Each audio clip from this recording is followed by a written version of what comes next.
નમસ્કાર, ન્યૂઝ બુલેટિનમાં આપનું સ્વાગત છે। હું છું પંકજ શર્મા। શરૂઆત મહત્વપૂર્ણ ખબરથી।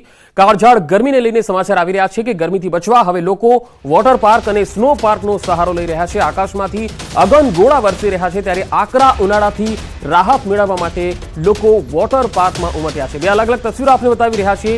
એક તરફ વોટર પાર્કમાં લોકોનો ધસારો વધ્યો છે અને બીજી તરફ સ્નો પાર્કમાં પણ લોકો મોટી સંખ્યામાં આવી રહ્યા છે કારણ કે અત્યારે 44 થી 45 ડિગ્રીની આસપાસ ગરમી નોંધાઈ છે।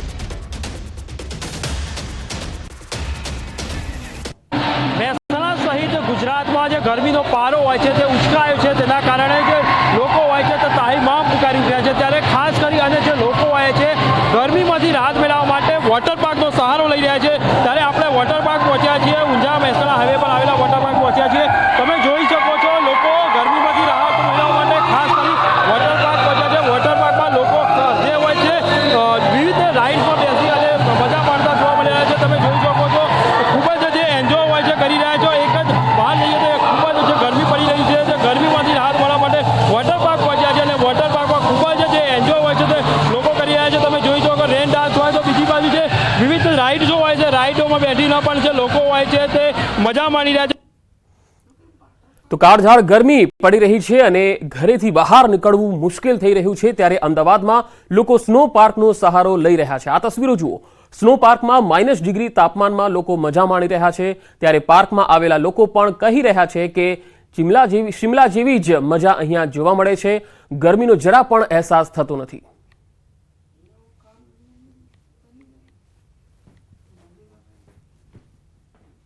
બહુ જ મજા આવે છે। બહાર જશો ને બહુ જ ગરમી છે। શું શું એન્જોય કર્યું તમે? શું એન્જોય કર્યું? બસ હજી પહેલા અહીંયા જ આવ્યા છીએ। અને હવે વાત જીવલેણ ગરમીની।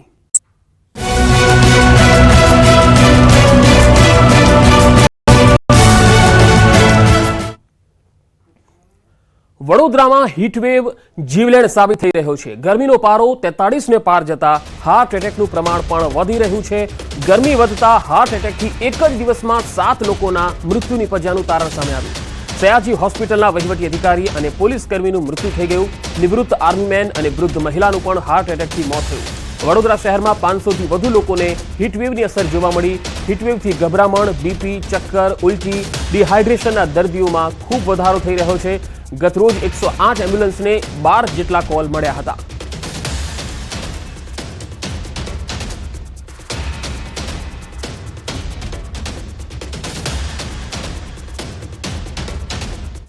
વડોદરામાં MGVCLની ઘોર બેદરકારી સામે આવી। ગોરવા હાઉસિંગ બોર્ડ અને અનમોલ નગરના દ્રશ્યો સામે આવ્યા। સ્પાર્ક સાથે વાયરો બળીને નીચે પડી ગયા।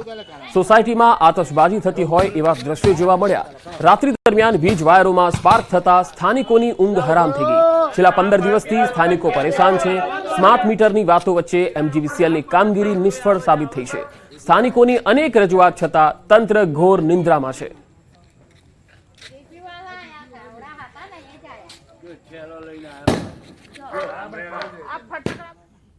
રાજ્યની મદ્રેસામાં શરૂ થયેલ કાર્યવાહી અંગે ધારાસભ્ય મહેશ કસવાલાનું નિવેદન સામે આવ્યું છે। ગઈકાલે આચાર્ય પર થયેલા હુમલા અંગે પ્રતિક્રિયા આપતા કહ્યું, શૈક્ષણિક સંસ્થાઓમાં આ પ્રકારની પ્રવૃત્તિ કોઈ રીતે ચલાવી શકાય નહીં। રાજ્ય સરકાર આ મુદ્દે ઝીરો ટોલરન્સ નીતિ ધરાવે છે। આ સાથે ધારાસભ્ય અમુલ ભટ્ટે પણ કહ્યું હતું કે જનતાને સરકાર પર ભરોસો છે, કાયદેસરની કાર્યવાહી થશે।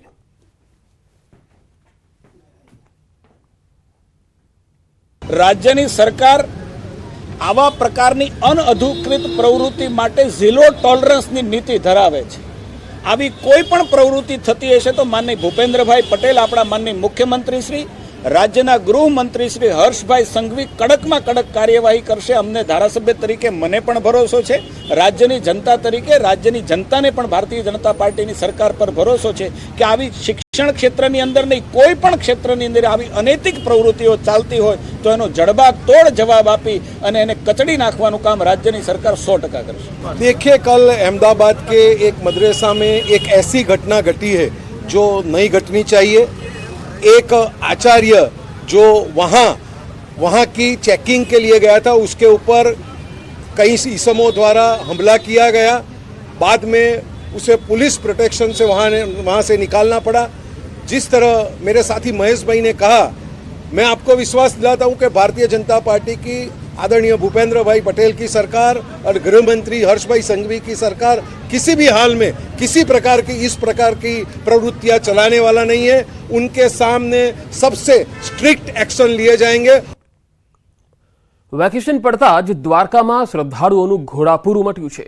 રાજ્યમાં હાલ કાળઝાળ ગરમી પડી રહી છે, તેમ છતાંય યાત્રિકોની ભીડ અહીંયા દેખાઈ રહી છે। આ તસવીરો જુઓ।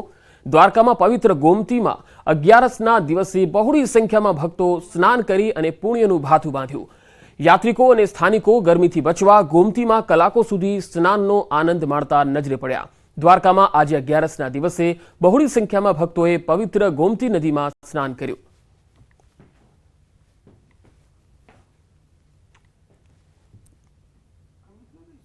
14 મેના રોજ પોઈચાની નર્મદા નદીમાં નહાવા પડેલા 7 લોકોના મૃત્યુ થયા હતા। આ ઘટના બાદ નર્મદા જિલ્લા તંત્ર સફાળું જાગ્યું। હવે પોઈચા ઘાટ ખાતે નહાવા અને કોઈપણ વિધિ માટે પ્રતિબંધ ફરમાવી દેવાયો છે। લોકોને નર્મદા નદીના તટમાં જવા માટે 1 કિલોમીટર દૂરથી જ રોકવામાં આવી રહ્યા છે। આ માટે પોલીસે પોઈચા મંદિરના ગેટ પાસે બેરિકેડ લગાવી પ્રતિબંધ લગાવી દીધો છે। તો પોઈચા મંદિર પાસે હાલ તો બેરિકેડ લગાવી દેવાયા છે। નદી પાસે જતા લોકોને રોકવામાં આવી રહ્યા છે, કારણ કે 14મી તારીખે જે ઘટના બની હતી અને તેમાં લોકોના મૃત્યુ થયા હતા ડૂબવાથી।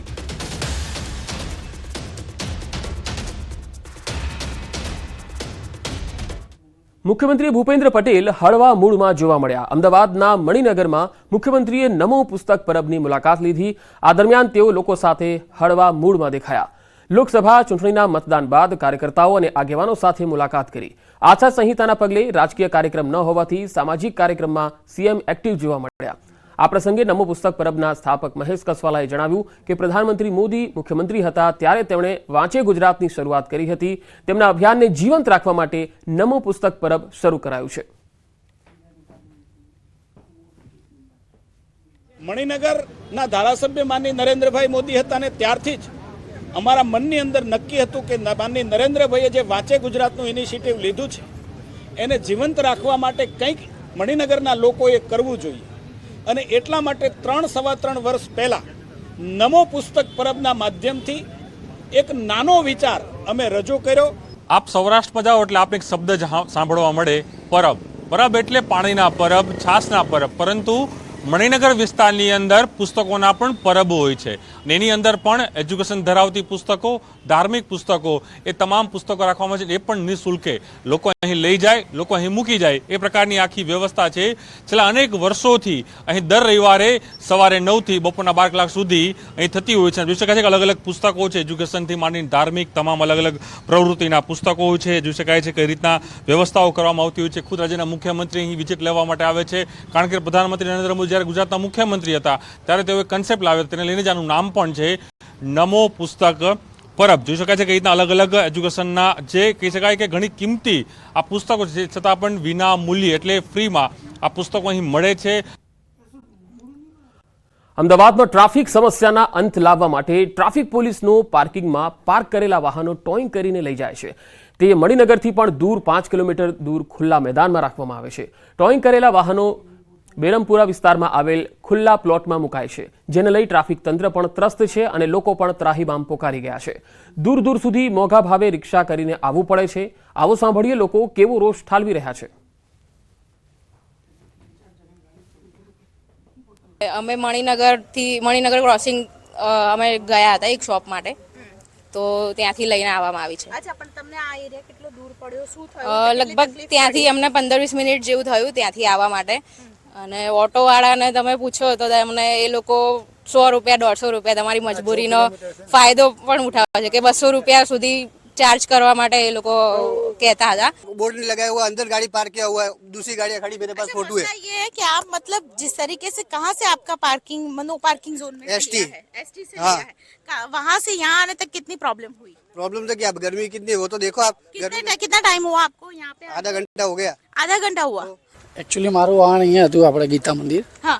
ત્યાંથી અહીંયા ચાલતો આવ્યો છું। ગીતા હું મંદિર સવારે મંદિર ગયો હતો हाँ। કાલે રાત્રે, अच्छा। એટલે ખબર નથી કે આ નો પાર્કિંગ લખ્યું નતું ત્યાં। हाँ, नो पार्किंग लख्યું નતું ને ના। બહુ દૂર આવવું પડ્યું હા, ચાલતા તો આવ્યો। અમદાવાદ ટ્રાફિક વિભાગને અધધ રૂપિયાનો ઈ મેમોના રૂપિયા વસૂલવાના બાકી છે। અત્યાર સુધીમાં અમદાવાદ ટ્રાફિક વિભાગે 1 અબજ જેટલા ઈ મેમોની રકમ વસૂલી છે। હવે 3 અબજના ઈ મેમો વસૂલવાના બાકી છે। અમદાવાદ ટ્રાફિક વિભાગ દ્વારા વર્ષ 2015 થી ઈ મેમો આપવાની શરૂઆત થઈ। અત્યાર સુધીમાં 93,51,000 ઈ મેમો આપવામાં આવ્યા, જેને મોકલવાનો ખર્ચ 30 કરોડ જેટલો થયો હોવાનું જાણવા મળ્યું।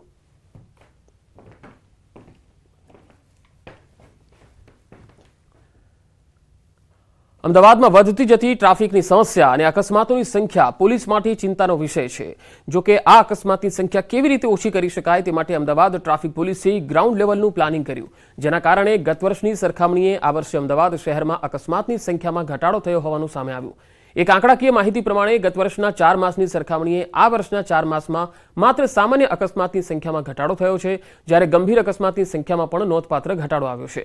ગત વર્ષે જાન્યુઆરી, ફેબ્રુઆરી અને માર્ચ તેમજ એપ્રિલ માસમાં 175 જેટલા ફેટલ પોલીસ ચોપડે નોંધાયા હતા, જ્યારે આ વર્ષે સંખ્યા ઘટીને 108 થઈ છે, જ્યારે વર્ષ 2023ના 4 માસમાં ગંભીર અકસ્માત 237 જેટલા નોંધાયા હતા, જે આ વર્ષે ઘટીને 229 થયા છે, ત્યારે બીજી તરફ સામાન્ય અકસ્માત 31 જેટલા વધ્યા હોવાનું સામે આવ્યું।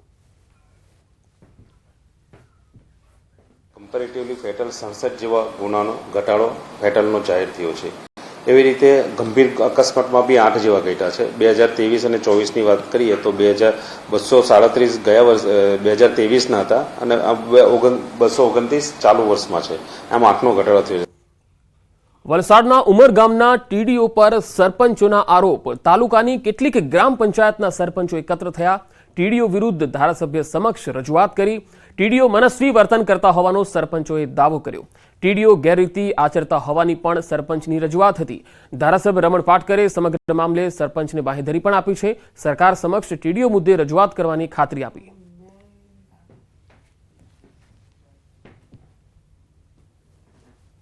તાલુકા વિકાસ અધિકારી આ પ્રકારનું જો એક્ટિવિટી કરતા હશે તો આપણે આચારસંહિતા પૂર્ણ થાય ત્યારબાદ 4 તારીખ મુખ્યમંત્રીને મળી અને તાત્કાલિક એનો હવે અહીંયાથી બદલી કરાવીશું કે જેથી તાલુકાની અંદર સારો વિકાસ થાય। જૂનાગઢમાં સગીરાને ધમકી આપી બળજબરીથી દુષ્કર્મ કર્યાની ફરિયાદ નોંધાઈ છે। સગીરાના ભાઈને મારવાની ધમકી આપી, સગીરાના ફોટા વિડીયો વાયરલ કરવાની ધમકી આપી દુષ્કર્મ કર્યાની ઘટના સામે આવી। મુખ્ય આરોપી આફતાબ તેના મિત્રો સાથે મળી સગીરાને ફોન કરી મારી નાખવાની ધમકી આપી બીભત્સ માગણી કરતો હતો, જેમાં કુલ 3 આરોપી સામે પોક્સો હેઠળનો ગુનો નોંધાયો છે, જ્યારે મુખ્ય આરોપી આફતાબ દાઉદ ભાદરકાની અટકાયત કરી લેવામાં આવી। એક સગીર વયની દીકરીને તેના ભાઈને મારી નાખવાની ધમકી આપી અને તેનો વિડીયો વાયરલ કરવા બાબતેની વારંવાર ધમકી આપી તેમની મરજી વિરુદ્ધ શારીરિક સંબંધ બાંધવામાં આવેલ છે। તેમજ 2 અન્ય ઈસમો દ્વારા આ સગીર વયની બાળા છે તેમને વિડીયો વાયરલ કરવાની ધમકી આપી અને તેમની સાથે બળજબરીપૂર્વક બદકામ કરવા માટે માગણી કરવામાં આવેલ છે। ખેડાના ઠાસરા તાલુકામાં મોર આમલી ગામે થયેલા ઝઘડા મામલે 4 આરોપીને પોલીસે ઝડપી પાડ્યા। પોતાના શાળાના લગ્ન પ્રસંગે આવેલા કેટલાક વ્યક્તિઓ સાથે જમાઈએ ડાન્સ કરવાની બાબતે ઝઘડો કર્યો। ઝઘડો ઉગ્ર બનતા જમાઈ સુરવીરસિંહ પરમારે ચપ્પુ સહિતના ઘાતક હથિયારોથી હુમલો કરતા એક વ્યક્તિનું મોત નીપજ્યું, જ્યારે 4 વ્યક્તિઓ ઈજાગ્રસ્ત થયા। હુમલો કરી આરોપીઓ ફરાર થઈ ગયા હતા, જે મામલામાં ડાકોર પોલીસ દ્વારા 4 વ્યક્તિઓ વિરુદ્ધ નામજોગ અને 9 આરોપીઓ સામે ગુનો નોંધીને તપાસ હાથ ધરાઈ। પોલીસે જમાઈ સહિત 4 મિત્રોની ધરપકડ કરી અન્ય અજાણ્યા વ્યક્તિઓ કોણ હતા તે દિશામાં તપાસ હાથ ધરી છે।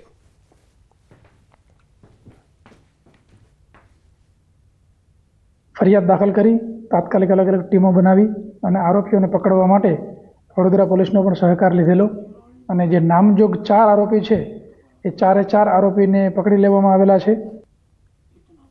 આગળ વધુ સમાચારો પર નજર કરીશું, હાલ રોકાઈશું એક બ્રેક માટે।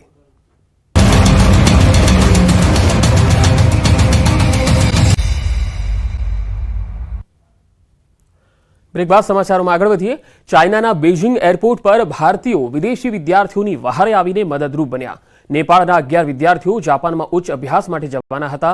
તેઓ સમયસર બેઇજિંગ એરપોર્ટ પર પહોંચી ન શકતા આંતરરાષ્ટ્રીય ફ્લાઇટ કેન્સલ થઈ હતી। બીજી ફ્લાઇટ 48 કલાક બાદની હોવાથી આગામી દિવસ સુધી તેમના રોકાણ અને ભોજન માટે જરૂરી રૂપિયા તેમની પાસે ન હોવાથી મુશ્કેલીમાં મુકાયા। અમૂલ ફેડરેશનના વાઇસ ચેરમેન વલમજી હુંબલ તેમના સાથી સભ્યો સાથે ડેરી ઉદ્યોગ બાબતે ચીનના એક સપ્તાહના પ્રવાસે ગયા હતા. તેઓએ વિદ્યાર્થીઓને જોતા વિલંબ કર્યા વિના વિદ્યાર્થીઓને મદદ કરી. પોતાની પાસેના ફૂડ પેકેટો તેઓને આપીને ભોજનની વ્યવસ્થા સાથે સ્થાનિક ચલણની વ્યવસ્થા કરી આપી હતી. हम लोग का फ्लाइट डिले हो गया था. उसके बाद फिर हम लोगों को 48 घंटे के बाद हमारा टिकट दिया था. उसके बाद फिर हमारे पास खाने के लिए कुछ नहीं था. उधर हम कुछ खाए नहीं थे. बालाम जी सर, उसके बाद मुकेश टैंग सर, इन लोग वहाँ पे थे. हम लोग इनको अपना प्रॉब्लम बताए, मुसीबत बताए. इन लोगों ने सुना. उसके बाद फिर अपाने भोजन से हमको खाना सब 11 दिन का खाना दिया. उसके बाद पैसे भी दिए. जो अभी हमको उसने वीडियो सेंड किया आभार व्यक्त करने के लिए, और उसने बताया कि आप हिंदुस्तानी लोग बहुत अच्छे होते हो, सबकी मदद भी करते हो, और हम स्टूडेंट थे 11 भूखे प्यासे, आपने मदद की. दूसरी फ्लाइट तक उसके पास खाने पीने की कुछ प्रबंध नहीं था. हमने भी सोचा तो उसका पैसा वापस लेने के बजाय उसको मदद करनी चाहिए. तो हमें $100 रुपीस वहाँ का जो था वो दिया. चलनी नोट हमारे 3-4 हज़ार हमारे पास थी जो भारत की, वो भी दिया. और हमारे पास जो फूड पैकेट थे वो भी हमने सब दे दिए. ચોમાસા દરમિયાન માછીમારી પર કેટલાક દિવસ પ્રતિબંધ મુકાતો હોય છે. ચોમાસા દરમિયાન દરિયામાં ભારે પવન અને દરિયો રફ રહેતો હોવાથી દર વર્ષે ફિશરીઝ વિભાગ દ્વારા આ નિર્ણય લેવાય છે. આ વખતે પણ 1 જૂનથી લઈને 1 ઓગસ્ટ સુધી 61 દિવસ કોઈ પણ બોટ દરિયામાં માછીમારી કરવા નહીં જઈ શકે. આ સૂચન અંગેનો પરિપત્ર પોરબંદર માછીમાર બોટ એસોસિએશનને ફિશરીઝ વિભાગ દ્વારા મોકલવામાં આવ્યો છે. જો કે વેકેશનને લઈને પોરબંદર માછીમાર બોટ એસોસિએશને વેકેશનનો સમયગાળો લંબાવવાની માંગ કરી છે. માછીમારી વેકેશનનો સમયગાળો 61 દિવસના બદલે 90 દિવસ કરવાની માંગ કરી. વેકેશન દરમિયાન તેઓ પોતાની બોટોને બંદર પર લાંગરી તેમાં જરૂરી સમારકામ સહિતની કામગીરી કરતા હોય છે. આ વખતે માછીમારો એવી પણ માંગ કરતા જોવા મળ્યા કે તેઓને ડીઝલના ઊંચા ભાવમાંથી રાહત આપવામાં આવે, ઉપરાંત માછલીઓનો યોગ્ય ભાવ મળે જેથી તેઓને રાહત થાય. માછીમારોને જે પીરિયડમાં નુકસાન જઈ રહ્યું, જેવી કે ખુલતી સિઝન 1 ઓગસ્ટથી ખુલ્લે સિઝન, એ દરમિયાન વાવાઝોડા, તોફાન, વરસાદ, એ જ્યારે પણ એ બોટ અમે ફિશિંગમાં મોકલાવીએ અને અમને વોર્નિંગ મળે છે કે ભાઈ તમે તમારી બોટ પરત બોલાવો, બાકી તમારા ઉપર એક્શન લેવામાં આવશે. અને અમે બોટ લાખો રૂપિયાનો ખર્ચો કરી પરત બોલાવીએ છીએ, એનું કોઈ દિવસ અમને સરકારમાંથી વળતર મળતું નથી. 123 વર્ષ પુરાણું જૂનાગઢનું સંગ્રહાલય આજે પણ સોરઠ અને સૌરાષ્ટ્રના વારસા અને વૈભવને ઉજાગર કરે છે. આજે વિશ્વ સંગ્રહાલયના દિવસે જૂનાગઢ સંગ્રહાલયમાં અલગ અલગ હરીફાઈનું આયોજન કરવામાં આવ્યું, જેમાં અનેક લોકોએ ભાગ લીધો. કોઈપણ દેશના સાંસ્કૃતિક વારસાને જાણવા આવા મ્યુઝિયમની ભૂમિકા રહેતી હોય છે. ગત વર્ષે 60 થી 70 હજાર પ્રવાસીઓ આ મ્યુઝિયમની મુલાકાતે આવ્યા હતા.